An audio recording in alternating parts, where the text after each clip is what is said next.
Vladimir Putin has ruled Russia since 1999. Hurrah!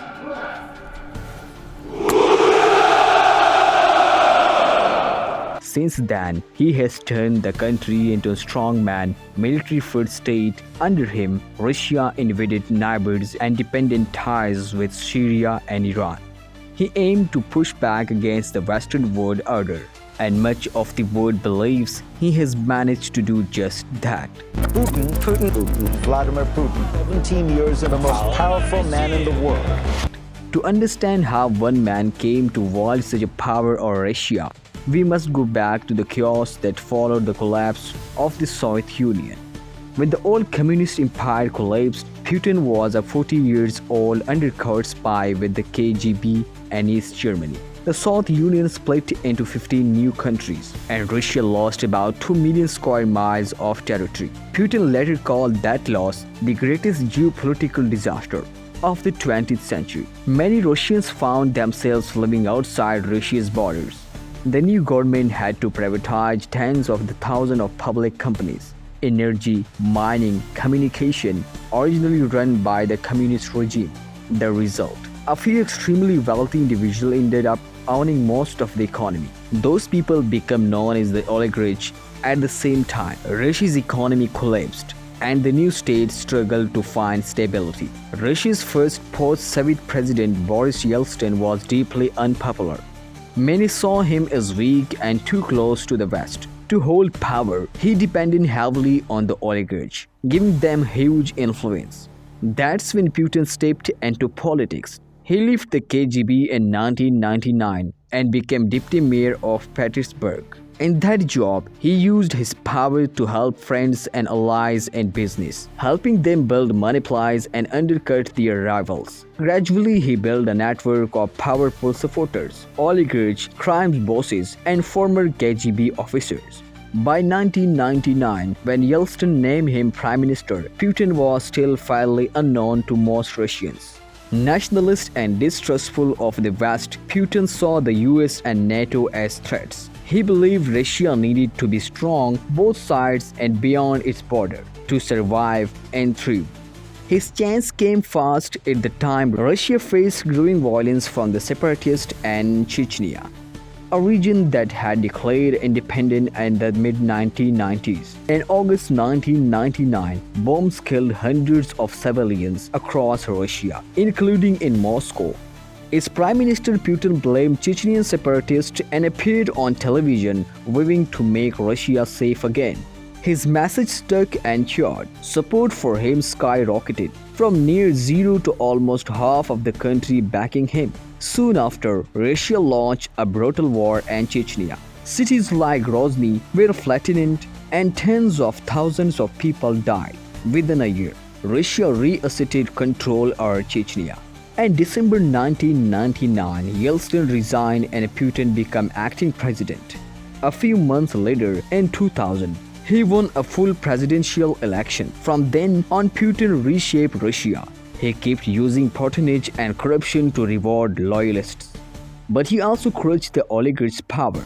Those who opposed him were marginalized or hunted down, while supporters were promoted with internal obstacles removed. Putin turned Russia outward. In 2008, so Putin was prime minister again due to a constitutional two-term limit. Russia invaded Georgia, a former Soviet republic. Russia seized control of two regions there, a show of force meant to demonstrate Russia's reach.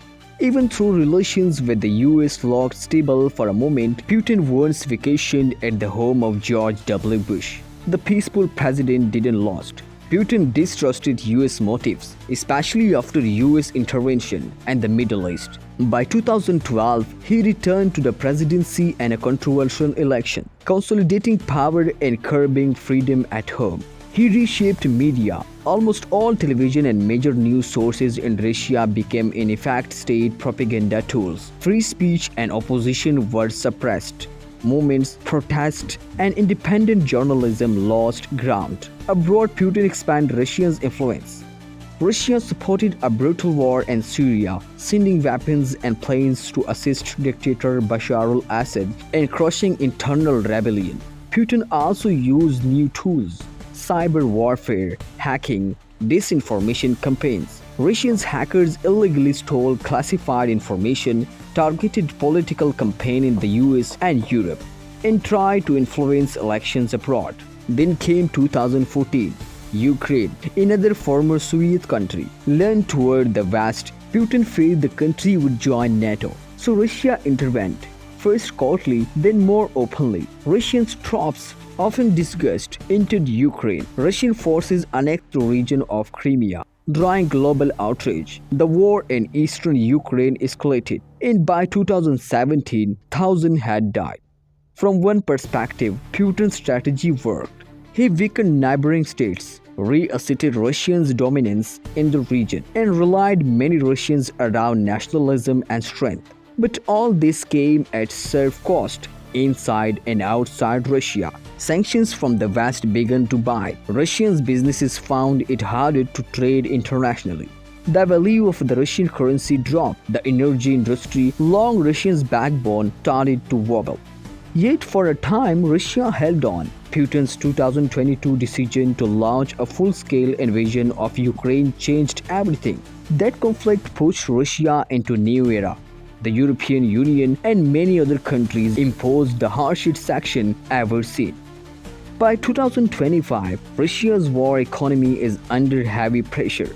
The economy that once grew has begun to shrink, inflation is high, interest rates have soared, and many companies, especially small and medium-sized, have shut down or left. Russia still spends huge amount on war and defense. Between 2021 and 2024, defense and security budget rose dramatically. In 2025, defense spending is projected to reach record high. Nearly half of the federal budget is now going to war. Meanwhile, energy export revenue, once the backbone of Russian wealth, has dropped sharply. Russia's oil and gas sales are falling, and many foreign companies have pulled out of Russia. The result, Russian civilization and businesses are struggling. People see rising costs, favored job opportunities, limited access to goods, and economic uncertainty. So here's the big picture. Putin turned a collapsing post-Soviet Russia into a hardline authoritarian power using corruption, fear, and force. He weakened Russia's rivals, expanded influence abroad, and used old-fashioned military power together with modern cyber warfare. But his aggressive foreign moves and reliance on oil and gas left Russia exposed. The full-scale war in Ukraine and resulting sanctions have damaged Russia's economy and shaken its stability. Today in 2025, when people look at Russia, they see not just a man who reclaimed former Soviet glory. They also see a country battered by war, economic strain, and global isolation. Some call it a new kind of empire built on force and fear. Others see a state teetering on the edge, paying for decades of ambition with growing hardship at home. As you watch this documentary, ask yourself, what future does Russia led by Putin really hold, and what cost was that power built? And tell us in the comment section. If you like this video, please subscribe our channel and hit the bell icon.